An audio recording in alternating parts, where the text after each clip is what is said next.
Ушул топто өлкөнүн бардык аймактарында санитардык дарыгерлер базарларда эт, сүт жана башка өнүрүмдөрдү саткан жерлерде дезинфекция кылышууда.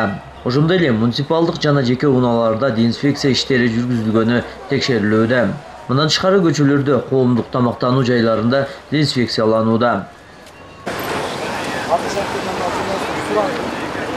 Аты жаман ууру болуп, бул элдин кыйнап башка кылып ден соолугуна, тирилигине башкасына эми bir COVID-19 деген bir бала чыгып бар жогубузда биздин Нокатта, Кыргызстан боюнча, бүтүн дүйнө жүзү боюнча бул азыр мына күнүнө өтүп атат. Биз буга Нокат коммуналчылык ишканасы, тазалык ишканасы. Буга биз кылып аткан иштерибиздин основной дезинфекциялоо иштерини жүргүзүп атабыз. Дезинфекциялоо иштерини саар менен 8-де bir жолу, после обеда saat 3-4'lerde bir жолу.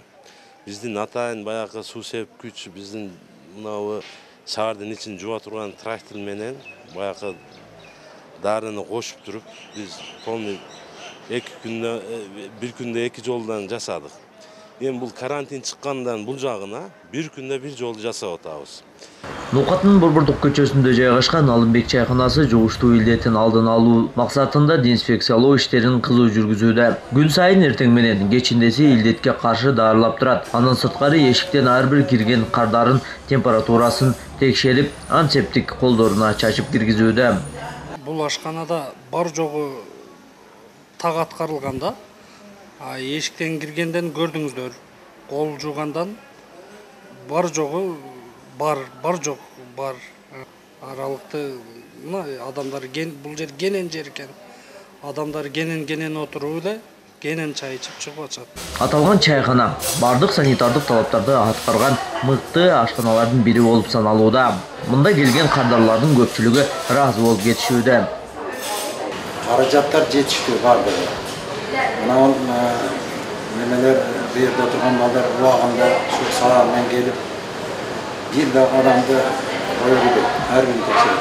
Eğer 37'den öde olsa girgizmeye koyup onamaya aldın çıkarıştan aldın familiyatını cihazı alıp durup getirir. Anan giyin yine alırız. Girgizmeyiz yani.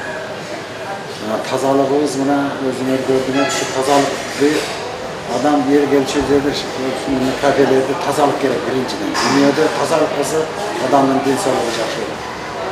En tazalıkta жақсы saqlaş gerek. Тамактарыбыз өтө önemli. Балалар эң баса качественный тоогулар иштейт. Бул ашкана Нокат шаарындагы эң эле үлгүлүү чайканалардын бири болуп саналууда. Анткени бардык жагынан мыкты экенин көрсөтүп келет. Андыктан биз да бул чайкананы тандап алдык. Санитардык эпидемиологиялык талаптарды сактоо боюнча түшүндүрүү иштеринде тынбай кирген кардарларга эскерип турат. Саламатсыздар ишкерлер. Ден соолуктарыңыздар. Бардыңыздарга маска тагыңыздар деп оор күчөп атат.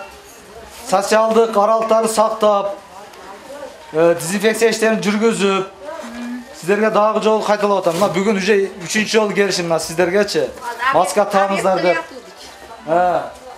Маска тагып жүрүңүздөр. Өзүңүздөр эhtiyat болуңуздар. Болуптур, рахмат. Сиздер бизге керексиздер. Биз сиздерди жакшы көрөбүз. Урматтуу апалар, эжелер, ишкерлер, бардыңыздар маска тагыңыздар. О кыздар. Бардыңыздар маска тагыңыздар да. Ошондой эле жергиликтүү бийлик Нокат шаарында санитардык эпидемиологиялык талаптарды сактоо боюнча бир катар базарда жүргөн сатуучуларга, алуучуларга түшүндүрүү иштеринде тынбай жүргүзүп эскертип турат. Мына азыр эми бүт дүйнөбүзгө келген атпат жаман өткөрүлгөн оору пайда болду. Аллах мавала сактасын бардыгыбызга. Бардык ден соолук берсин. Эми биздин өкмөт да колуна келишинче иштерди кылып атат. Ушунчалык шүгүр эми көпкө келген менет экен бул эми көчөлөрдү даарылап атышат. Маскалар таркатып атышат маскаларды. Колунда келишинче машина жат машина өткөрбөстөн өзүбүзгө шектүү адамдарды киргизбестен жакшынан мамиле жасашып, жакшынан карап атышты. Рахмат ушунчалык эми. Барган сайын оору күчөп атат. Өзүбүз дагы ушу маскаларды тагып, мындай антисептиктерди тынбай колдонуп, келген элдерге дагы колуна чачып, мындай колуна чачып, неме кылып ушу ишти алып барып атабыз. Башында жарандарыбыз көбү бул ооруну кайдыгер мамиле жасап, түшүнбөстүккө салышып, биздин айткандарыбызга анчейин көңүл бурушпаган убактарда болду. Мына өзүңүздөр акыркы учурлардагы Бишкек шаарларындагы, Ош шаарларында дагы, Чүй областында абал курчуп, ушул медицина кызматкерлери коңгуроо кагып, өлкө башчыбыз дагы, өкмөт башчыбыз дагы каттуу айткандан баштап, элибиз дагы мына акыркы бир жумадан бери олуттуу мамиле жасап, жарандарыбыз да түшүнүү менен кабыл алып баштап атат. Эми көбүнчө биз ушул жарандарыбыз көп топтолгон жайлар, алар кайсы жерлер? Ушул ашкана, столовойлар, базарлар, бүт баардык жерге ушул райондогу санитардык көзөмөлдөө кызматкерлери, медицина кызматкерлери менен биргеликте, МЧС, өзгөчө кырдаалдар министрлигинин кызматкерлери менен биргеликте атайын эстеткичтерди илип, топ группаларга бөлүнүп, ошол базарларда тынымсыз иштер жүргүзүп келе жатабыз.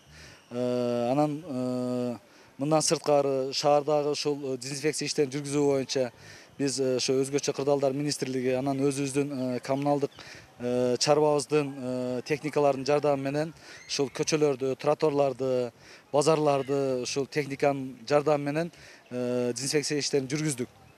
Эми бул иш мындан ары дагы ушул илдетти жойгонго чейин тынымсыз жүргүзүлүп жатат. Андан мындан ары дагы. Анан өзүңүздөр көрдүңүздөр, мына кече 2 күндөн бери райондук ички иштер башкармалыгы май кызматкерлери менен ушул жүргүнчү ташыган, автобус айдаган, такси, маршруттук каттамдарды айдаган айдоочуларга дагы, жүргүнчүлөргө дагы бир сыйра рейдтерди жүргүзүп, мына абалды ушул турукташтыруу максатында элдерге түшүндүрүү иштерин жүргүзүп келе жатабыз. Ноокат шаарынын Борбордук базарында санитардык эпидемиологиялык талаптарды сактоо боюнча түшүндүрүү иштери жүргүзүлүп, рейдтер өтүүдө. Белгилей кетсек, жуманын ар дүйшөмбү күнү Ноокат базары жабылып, дезинфекция иштери жүрүп турат. Ноокат шаары районунун борбору, районубузда 383-90 миңден ашуун калп бар. Бардыгы биздин шаарга келип, ар кандай турмуш тиричиликтерин өткөрүшөт.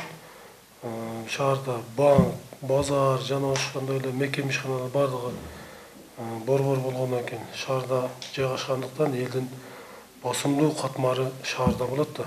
Ошон үчүн COVID-19 тажы вирусунун алдын алуу, жугуу процессин азайтуу максатында медицина кызматкерлери, санэпид станциянын кызматкерлеринин айтуусу боюнча ошолордун көрсөтмөсү боюнча тыкыр иш алып барылып жатат. Өзүңүздөр көп болуп келдиңиздер окшойт. Ар жуманын биринчи күнү базар толугу менен дезинфекция болот, жабылып. Бир жумада 2 жолу черезден десек болот, жалпы тамактануучу жайлар, эл көп кирчүү жайлар, ошондой эле маршруттук каттамдар ГАИ менен биргеликте аралыкты сактоо, маска тагып кирүү деген эрежелерди бир жумада 2 жолдон контролдоп, көзөмөлдөп турабыз СЭС менен биргеликте.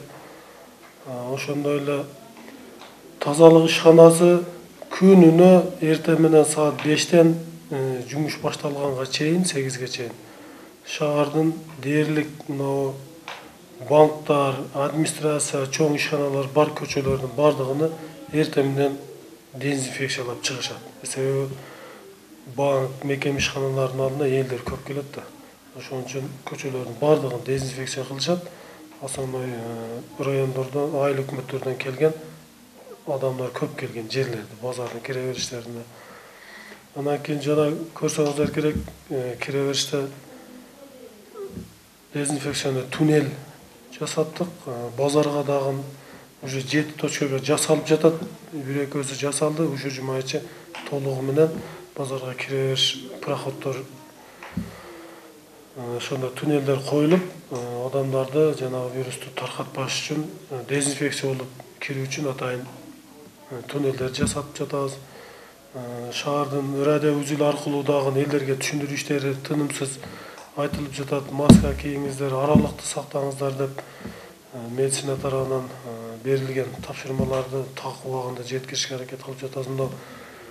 Шаардын ортогундагы айлампадагы LED экранды көрсөңүздөр керек. Ошол жерден дагы тынымсыз чыгып турат. Урматтуу шаардын тургундары жана шаардын коноктору, аралыкты сактаңыздар, маска тагыңыздар, антисептикти пайдаланыңыздар деп. Ал боюнча мен ойлойм, жетишерлик эле иш жүрүп жатат. Эми эл көпчүлүк экен. Дезинфекция боюнча ошондой иштер жүрүп жатат. Анан тазалык ишканасы боюнча айта кетсем, тазалык ишканасы жылдагыдан быйыл көбүрөөк иштеди. 2 айлык, 1 айлык карантин учурунда 2 маалдап көп кабаттуу үйлөрдүн арасына чейин, шаардын арасына бардык көчөлөрдү дезинфекциялады. Штабтын башчысынын тапшырмасы менен күнү түнү иштешти. Көрктөндүрүү иштери боюнча сурап кеттиңиз. Көрктөндүрүү учурунда карантин болуп калды дагы, туура моюнга алыш керек. Көрктөндүрүү бир аз кечигип калды. Кеч болсо дагы азыр 250ге жакын күлүт иштерди сатып алып жатабыз. Ошондой эле жана мусор, каттуу жана жумшак мусорларды таштоочу атайын мусор урналарды жасаттык. Кийинки жумадан келет. Шаардын кээ бир ыңгайлуу, элге ыңгайлуу жерлерине коюп беребиз деген үмүттөбүз.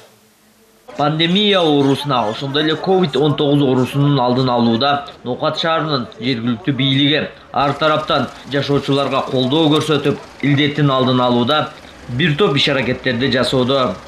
Антисептиктерди сеп атасыңар, хлорлорду койдуңуздар, антисептик бар, Бардык мен маскасы менен жүрүшсүн, аралыкты сакташсын. Эскертүүлөр бар, эскертүүлөрдү илиңиздер. Этият болуңуздар, ак жок. Жолдош айдоочу. Карантин талаптарына боюн ийиңиздер.